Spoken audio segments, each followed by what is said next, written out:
Ini ayat tiap hari kita dengar dalam suasana tausiah Ramadan. Mudah-mudahan semua kita di sini hafal ayat ini. Artinya, wahai orang-orang yang beriman, kami wajibkan kepada kamu berpuasa sebagaimana kewajiban ini sudah pernah kami sampaikan kepada orang-orang sebelum kamu. Ada satu tarikh sejarah Nabi Adam alaihissalam setahun 365 hari dia puasa 120 hari. Nabi Yunus 20 hari 20 malam berpuasa, Nabi Musa 40 hari 40 malam. Sama dengan Nabi Isa, Nabi Ibrahim setiap bulannya mewariskan puasa kepada anaknya Ismail dan Isa 25 hari tiap awal bulan. Orang-orang Yunani dulu, para filosof, Aristoteles gurunya Sokrates, Sokrates gurunya Plato, 1 tahun 365 hari dia puasa 211 hari. Dalam rangka pencarian ilmu dengan pendekatan empiris, pragmatis, dan yuridis. Oleh sebab itu kesimpulan sementara, puasa ini ibadah tua, ibadah klasik, ibadah kuno, ibadah zaman, ibadah peradaban, ibadah budaya, ibadah kontemporer, ibadah periodisasi yang aktualisasinya memenuhi jenjang integrate knowledge. Lalu ditutup Allah dengan kalimat yang sangat mulia, mudah-mudahan dengan puasa ini engkau menjadi hamba Allah yang bertakwa. Maha benar Allah dengan segala firman-Nya. Kenapa kita gembira masuknya Ramadan? Tujuan Ramadan itu la'allakum tattaqun. Semoga kau menjadi hamba Allah yang bertakwa.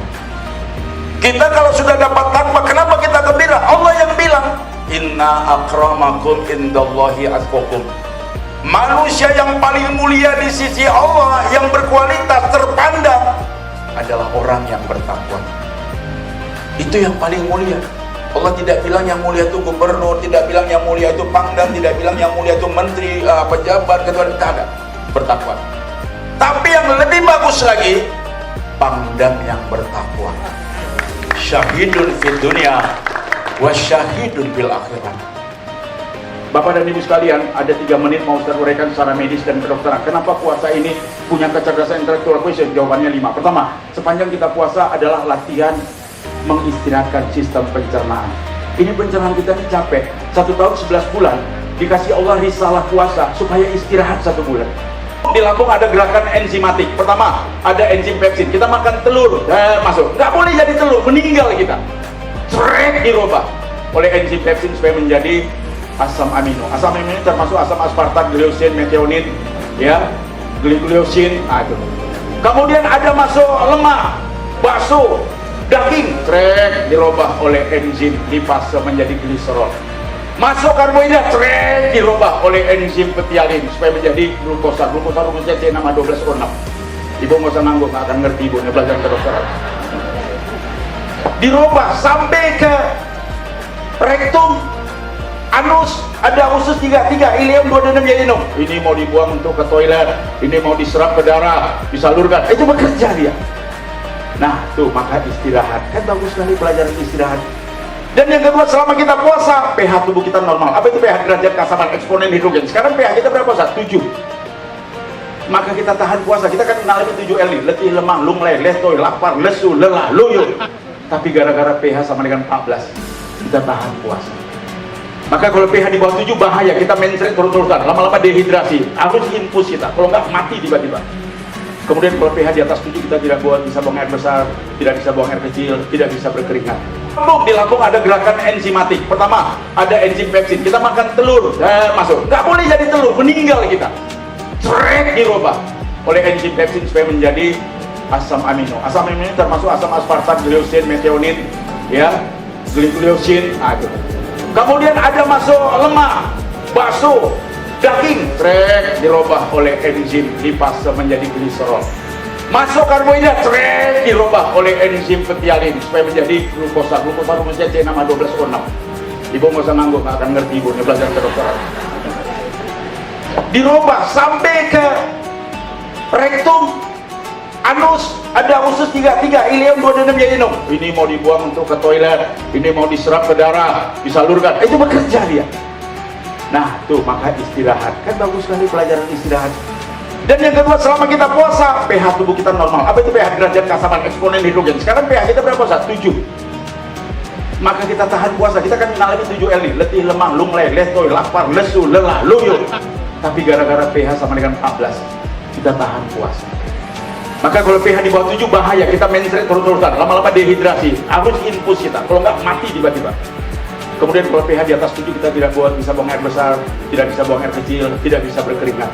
Makanya orang Padang sering menyatakan 3U. Apa itu 3U? Makan batampu, tidur takaruh, saset talasuh. Nah, kalau terbuang ya. 2 hari kita nggak buang air besar, 3 hari nggak buang air kecil. Tanyalah diri kita sendiri. Tuh, pian Allah. Ustaz, aku nggak tahu ini pelajaran ke dokter. Pokoknya semua dokter kalau ada orang mau operasi pasti disuruh puasa.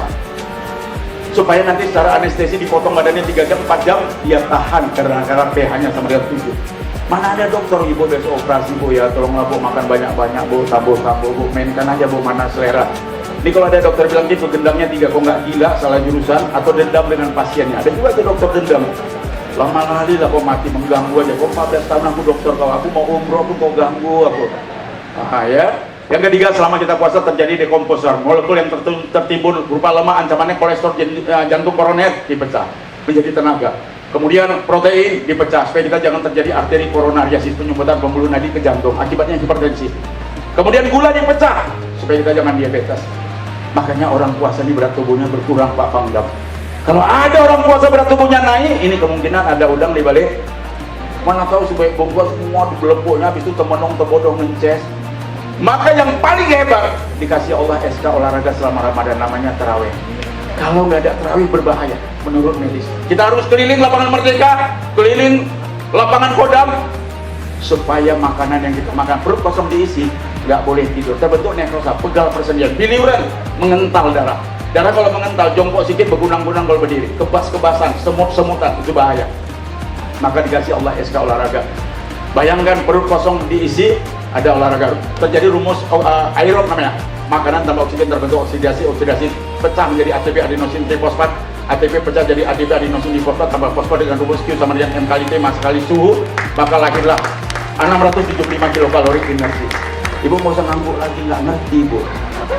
Pokoknya pulang terawih haus, pulang terawih lapar, tandanya terjadi proses perombakan energi. Itulah hebatnya. Terima kasih. Assalamualaikum warahmatullahi wabarakatuh.